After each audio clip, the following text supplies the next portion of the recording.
humankind benefits in a multitude of ways from ecosystems. Collectively, these benefits are known as ecosystem services. Ecosystem services are regularly involved in the provisioning of clean drinking water and the decomposition of wastes.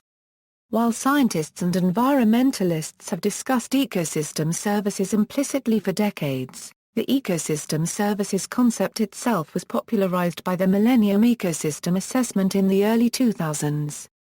This grouped ecosystem services into four broad categories: provisioning, such as the production of food and water; regulating, such as the control of climate and disease; supporting, such as nutrient cycles and crop pollination; and cultural, such as spiritual and recreational benefits. To help inform decision-makers, many ecosystem services are being assigned economic values.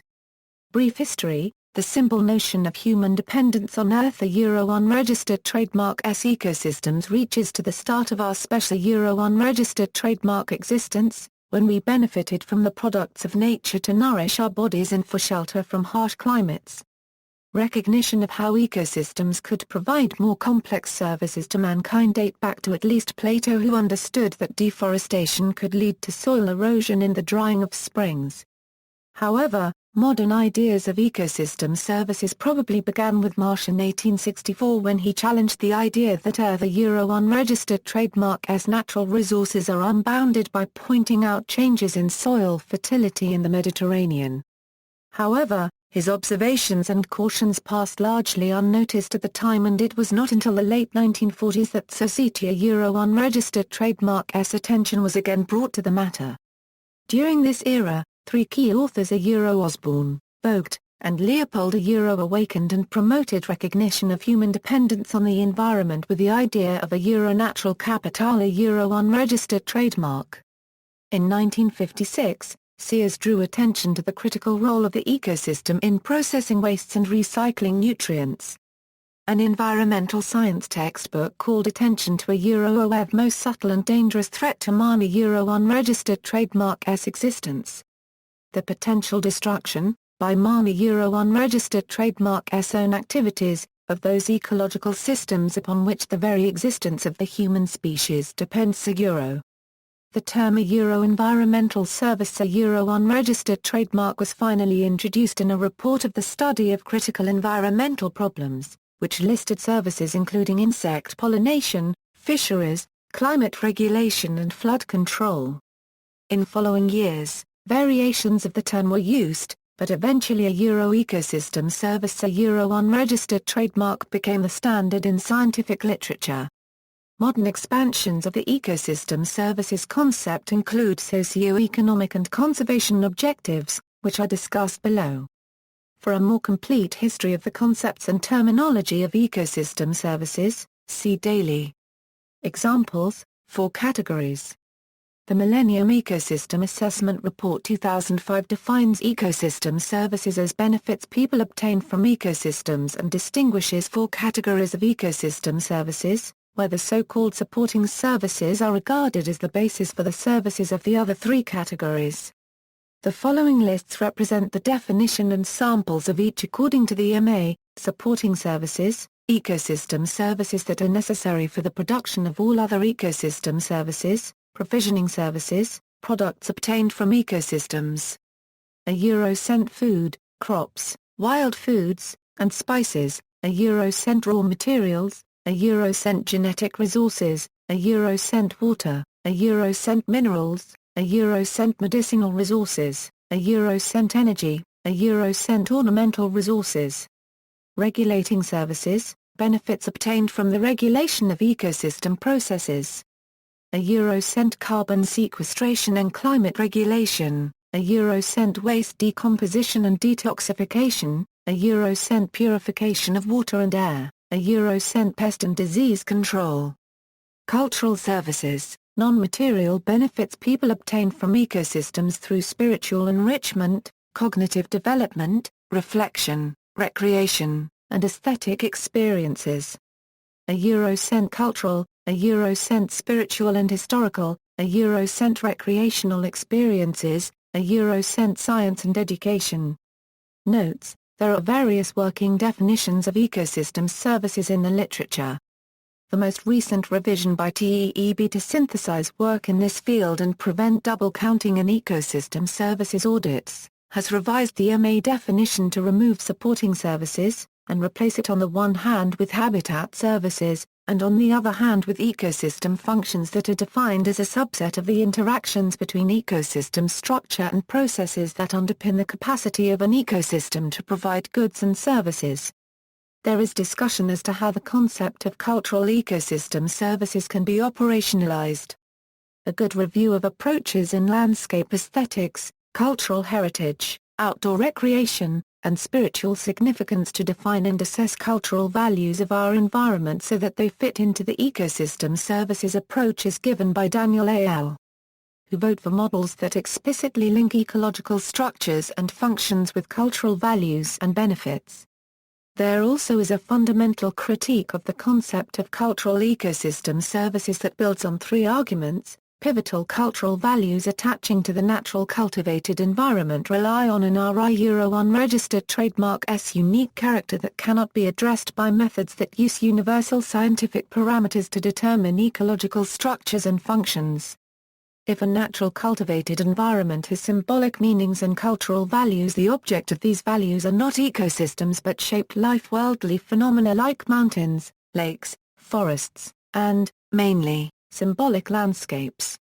Those cultural values do result not from properties produced by ecosystems but are the product of a specific way of seeing within the given cultural framework of symbolic experience.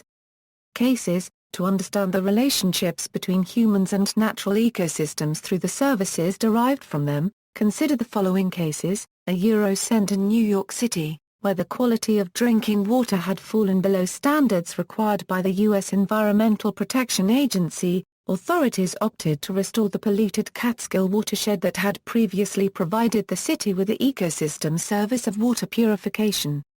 Once the input of sewage and pesticides to the watershed area was reduced, natural abiotic processes such as soil absorption and filtration of chemicals, together with biotic recycling via root systems and soil microorganisms, water quality improved to levels that met government standards. The cost of this investment in natural capital was estimated between $1 billion, which contrasted dramatically with the estimated $1 billion cost of constructing a water filtration plant plus the $300 million annual running costs. A Eurocent pollination of crops by bees is required for 15 to 30% of U.S. food production. Most large-scale farmers import non-native honey bees to provide this service. One study reports that in California Euro-1 registered trademark agricultural region, it was found that wild bees alone could provide partial or complete pollination services or enhance the services provided by honey bees through behavioral interactions. However, intensified agricultural practices can quickly erode pollination services through the loss of species, and those remaining are unable to compensate for the difference. The results of this study also indicate that the proportion of chaparral and oak woodland habitat available for wild bees within 1 to 2 kilometers of a farm can strongly stabilize and enhance the provision of pollination services, thereby providing a potential insurance policy for farmers of this region. A Eurocent in watersheds of the Yangtze River, spatial models for water flow through different forest habitats were created to determine potential contributions for hydroelectric power in the region. By quantifying the relative value of ecological parameters, researchers were able to estimate the annual economic benefit of maintaining forests in the watershed for power services to be 2.2 times that if it were harvested once for timber. A Eurocent in the 1980s, mineral water company Vittel faced a critical problem. Nitrates and pesticides were entering the Campania Euro-1 registered trademark springs in northeastern France. Local farmers had intensified agricultural practices and cleared native vegetation that previously had filtered water before it seeped into the aquifer used by Vittel. This contamination threatened the Campania Euro-1 registered trademark's right to use the Euro natural mineral water Euro label under French law.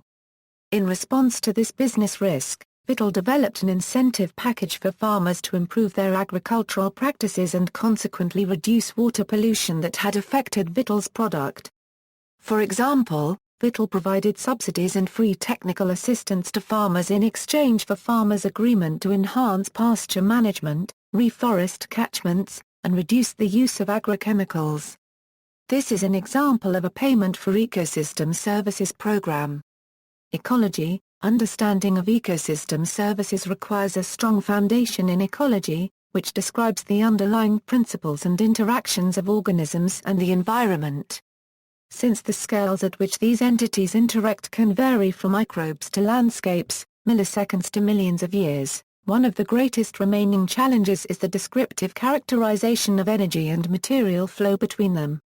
For example, the area of a forest floor, the detritus upon it, the microorganisms in the soil and characteristics of the soil itself will all contribute to the abilities of that forest for providing ecosystem services like carbon sequestration, water purification, and erosion prevention to other areas within the watershed. Note that it is often possible for multiple services to be bundled together, and when benefits of targeted objectives are secured, there may also be ancillary benefits. The same forest may provide habitat for other organisms as well as human recreation, which are also ecosystem services.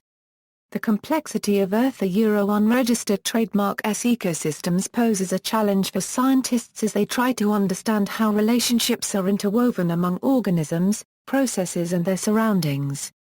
As it relates to human ecology, a suggested research agenda for the study of ecosystem services includes the following steps: identification of ecosystem service providers, species or populations that provide specific ecosystem services, and characterization of their functional roles and relationships. Determination of community structure aspects that influence how ESPs function in their natural landscape, such as compensatory responses that stabilize function and non-random extinction sequences which can erode it. Assessment of key environmental factors influencing the provision of services. Measurement of the spatial and temporal scales ESPs and their services operate on. Recently, a technique has been developed to improve and standardize the evaluation of ESP functionality by quantifying the relative importance of different species in terms of their efficiency and abundance. Such parameters provide indications of how species respond to changes in the environment and are useful for identifying species that are disproportionately important at providing ecosystem services. However, a critical drawback is that the technique does not account for the effects of interactions, which are often both complex and fundamental in maintaining an ecosystem and can involve species that are not readily detected as a priority. Even so, estimating the functional structure of an ecosystem and combining it with information about individual species traits can help us understand the resilience of an ecosystem amidst environmental change. Many ecologists also believe that the provision of ecosystem services can be stabilized with biodiversity. Increasing biodiversity also benefits the variety of ecosystem services available to society. Understanding the relationship between biodiversity and an ecosystem's stability is essential to the management of natural resources and their services. Redundancy hypothesis. The concept of ecological redundancy is sometimes referred to as functional compensation and assumes that more than one species performs a given role within an ecosystem. More specifically, it is characterized by a particular species increasing its efficiency at providing a service when conditions are stressed in order to maintain aggregate stability in the ecosystem. However, such increased dependence on a compensating species places additional stress on the ecosystem and often enhances its susceptibility to subsequent disturbance. The redundancy hypothesis can be summarized as species redundancy enhances ecosystem resilience. Another idea uses the analogy of rivets in an airplane wing to compare the exponential effect the loss of each species will have on the function of an ecosystem. This is sometimes referred to as rivet popping. If only one species disappears, the loss of the ecosystem's efficiency as a whole is relatively small. However, if several species are lost, the system essentially collapses as an airplane wing would, were it to lose too many rivets. The hypothesis assumes that species are relatively specialized in their roles and that their ability to compensate for one another is less than in the redundancy hypothesis. As a result, the loss of any species is critical to the performance of the ecosystem. The key difference is the rate at which the loss of species affects total ecosystem function. Portfolio effect, a third explanation, known as the portfolio effect, compares biodiversity to stock holdings, where diversification minimizes the volatility of the investment, or in this case, the risk and stability of ecosystem services. This is related to the idea of response diversity, where a suite of species will exhibit differential responses to a given environmental perturbation, and therefore when considered together, they create a stabilizing function that preserves the integrity of a service. Several experiments have tested these hypotheses in both the field and the lab. In Ecotron, a laboratory in the UK where many of the biotic and abiotic factors of nature can be simulated, studies have focused on the effects of earthworms and symbiotic bacteria on plant roots. These laboratory experiments seem to favor the rivet hypothesis. However, a study on grasslands at Cedar Creek Reserve in Minnesota seems to support the redundancy hypothesis, as have many other field studies. Economics. There are questions regarding the environmental and economic values of ecosystem services. Some people may be unaware of the environment in general and humanity's interrelatedness with the natural environment, which may cause misconceptions. Although environmental awareness is rapidly improving in our contemporary world, ecosystem capital and its flow are still poorly understood, threats continue to impose, and we suffer from the so-called tragedy of the commons unregistered trademark.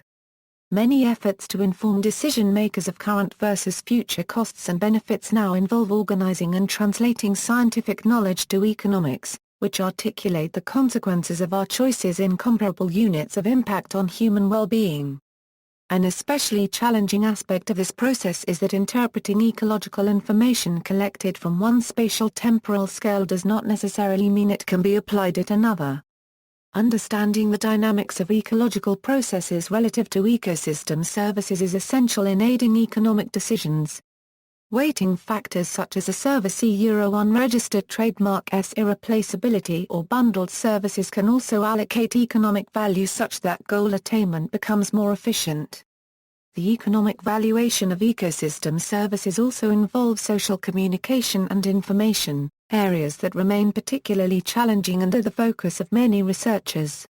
In general, the idea is that although individuals make decisions for any variety of reasons, trends reveal the aggregative preferences of a society, from which the economic value of services can be inferred and assigned.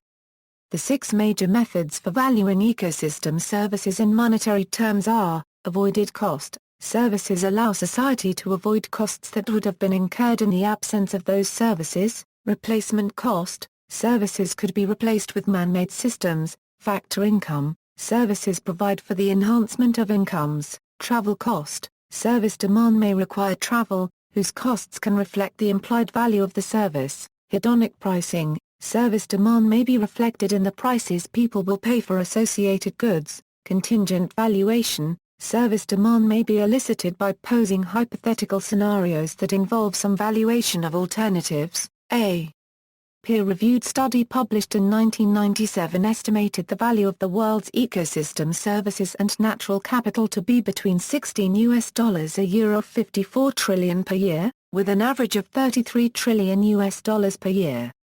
However, Sauls indicates the total value of biodiversity is infinite, so having debate about what is the total value of nature is actually pointless because we can't live without it. Management and policy. Although monetary pricing continues with respect to the valuation of ecosystem services, the challenges in policy implementation and management are significant and multitudinous. The administration of common pool resources is a subject of extensive academic pursuit. From defining the problems to finding solutions that can be applied in practical and sustainable ways, there is much to overcome. Considering options must balance present and future human needs, and decision-makers must frequently work from valid but incomplete information. Existing legal policies are often considered insufficient since they typically pertain to human health-based standards that are mismatched with necessary means to protect ecosystem health and services. To improve the information available, one suggestion has involved the implementation of an ecosystem services framework, which integrates the biophysical and socio-economic dimensions of protecting the environment and is designed to guide institutions through multidisciplinary information and jargon, helping to direct strategic choices. Novel and expedient methods are needed to deal with managing Earth unregistered trademark ecosystem services. Local to regional collective management efforts might be considered appropriate for services like crop pollination or resources like water. Another approach that has become increasingly popular over the last decade is the marketing of ecosystem services protection. Payment and trading of services is an emerging worldwide small-scale solution where one can acquire credits for activities such as sponsoring the protection of carbon sequestration sources or the restoration of ecosystem service providers. In some cases, banks for handling such credits have been established and conservation companies have even gone public on stock exchanges, defining an ever more parallel link with economic endeavors and opportunities for tying into social perceptions. However, crucial for implementation are clearly defined land rights, which is often lacking in many developing countries. In particular, many forest-rich developing countries suffering deforestation experience conflict between different forest stakeholders. In addition, concerns for such global transactions include inconsistent compensation for services or resources sacrificed elsewhere and misconceived warrants for irresponsible use. Another approach has been focused on protecting ecosystem service hotspots unregistered trademark. Recognition that the conservation of many ecosystem services aligns with more traditional conservation goals has led to the suggested merging of objectives for maximizing their mutual success. This may be particularly strategic when employing networks that permit the flow of services across landscapes, and might also facilitate securing the financial means to protect services through a diversification of investors. For example, in recent years there has been interest in the valuation of ecosystem services provided by shellfish production and restoration. A keystone species, low in the food chain, bivalve shellfish such as oysters support a complex community of species by performing a number of functions essential to the diverse array of species that surround them. There is also increasing recognition that some shellfish species may impact or control many ecological processes. So much so that they are included on the list of ecosystem engineers organisms that physically, biologically or chemically modify the environment around them in ways that influence the health of other organisms. Many of the ecological functions and processes performed or affected by shellfish contribute to human well-being by providing a stream of valuable ecosystem services over time by filtering out particulate materials and potentially mitigating water quality issues by controlling excess nutrients in the water. Ecosystem services and business. Ecosystem services degradation can pose a number of risks to corporate performance as well as provide business opportunities through ecosystem restoration and enhancement. Risks and opportunities include operational risks such as higher costs for fresh water due to scarcity or lower output for hydroelectric facilities due to siltation, opportunities such as increasing water use efficiency or building an on-site wetland to circumvent the need for new water treatment infrastructure. Regulatory and legal risks such as new fines, government regulations, or lawsuits from local communities that lose ecosystem services due to corporate activities, opportunities such as engaging governments to develop policies and incentives to protect or restore ecosystems that provide services a company needs. Reputational risks such as retail companies being targeted by non-governmental organization campaigns for purchasing wood or paper from sensitive forests. Opportunities such as implementing and communicating sustainable purchasing, operating, or investment practices in order to differentiate corporate brands. Market and product risks such as customers switching to other suppliers that offer products with lower ecosystem impacts or governments implementing new sustainable procurement policies. Opportunities such as launching new products and services that reduce customer impacts on ecosystems or participating in emerging markets for carbon sequestration and watershed protection. Other products. Financing risks such as banks implementing more rigorous lending requirements for corporate loans, Opportunities such as banks offering more favorable loan terms or investors taking positions in companies supplying products and services that improve resource use efficiency or restore degraded ecosystems. Many companies are not fully aware of the extent of their dependence and impact on ecosystems and the possible ramifications. Likewise, environmental management systems and environmental due diligence tools are more suited to handle a traditional issues of pollution and natural resource consumption. Most focus on environmental impacts, not dependence. Several newly developed tools and methodologies can help the private sector value and assess ecosystem services. These include our ecosystem, the Corporate Ecosystem Services Review, Artificial Intelligence for Ecosystem Services, the Natural Value Initiative and Invest. Ecosystem Services Decisions. Ecosystem services decisions require making complex choices at the intersection of ecology, technology, society and the economy. The process of making ecosystem services decisions must consider the interaction of many types of information, honor all stakeholder viewpoints and measure the impacts on all four parts of the intersection. Further complicating the process, these decisions are often spatial, always multi-objective, and based on uncertain data, models, and estimates. More than most any other type of decision, ecosystem services rely on and affect many different classes of stakeholders including regulatory agencies, proposal proponents, decision makers, residents, NGOs, etc. Often it is the combination of the best science combined with the stakeholder values, estimates and opinions that drive the process. Science alone cannot usually drive ecosystem services decisions as the scientific data and analytical models are uncertain. Various efforts have been made to integrate the stakeholder needs in a spatial environment while taking into account the uncertainty. One analytical study modeled the stakeholders as agents to support water resource management decisions in the Middle Rio Grande Basin of New Mexico. This study focused on modeling the stakeholder inputs across a spatial decision, but ignored uncertainty.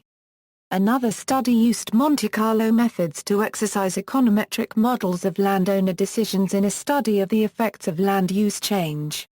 Here the stakeholder inputs were modeled as random effects to reflect the uncertainty. A third study used a Bayesian decision support system to both model the uncertainty in the scientific information Bayes nets and to assist collecting and fusing the input from stakeholders. This study was specifically tuned to siting wave energy devices off the Oregon coast, but presents a general method for managing uncertain spatial science and stakeholder information in a decision-making environment. See also. References. Further reading, Faber, S., Costanza, R., Childers, D.L., Erickson, J., Gross, K., Grove, M., Hopkinson, C.S., Kahn, J., Pinsittle, S., Troy, A., Warren, P. and M. Wilson, Linking Ecology and Economics for Ecosystem Management, Bioscience 56, 2, 121-133, 2006. Soles, J. M., Valuing Biodiversity and Ecosystem Services, Why Puts Economic Values on Nature. Comptes Rendus Biologies 334, 5 Euro 6, 469 Euro 82, 2011. Vokwok, T., Quenza, C., Vokwang, M., Moda, F., Oppelt, N., Review of Valuation Methods for Mangrove Ecosystem Services, Journal of Ecological Indicators 23, 431-446, 2012.